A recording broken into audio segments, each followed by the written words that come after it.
বন্ধুরা, আমি এখন চলে এসেছি চরকতলা মাঠে। আপনারা দেখতে পাচ্ছেন যে এখানে খেলা হচ্ছে, ফুটবল খেলা হচ্ছে। ভাইগুলো 1 2 3 4 চারজন 4 রকমের রঙের জার্সি পরে খেলা খেলছে, ফুটবল খেলছে। ভিডিওটি ভালো লাগলে অবশ্যই লাইক, শেয়ার এবং সাবস্ক্রাইব, সঙ্গে সঙ্গে বেল আইকনটি দাবিয়ে দেবেন। বেল আইকনটি একদম দাবাতে ভুলবেন না।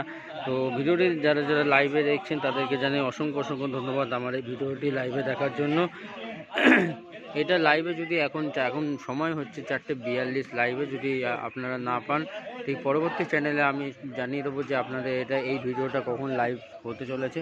তো আমি যেখানে দাঁড়িয়ে আছি সেই জায়গাটায় এখানে একটা বহুত বড় পূজার মণ্ডপ এখানে হয় দুর্গাপুজোর সময় অনেক বড় মণ্ডপ হয়। এখানে আমরা সবাই মিলে একত্রিত হয়ে চরকতলা মাঠে এসে আসি এবং বন্ধুবান্ধবের সঙ্গে আড্ডা, সঙ্গে বন্ধুবান্ধব আমার এখানে অনেকেই আছে যারা এখানে এখন উপস্থিত নয়।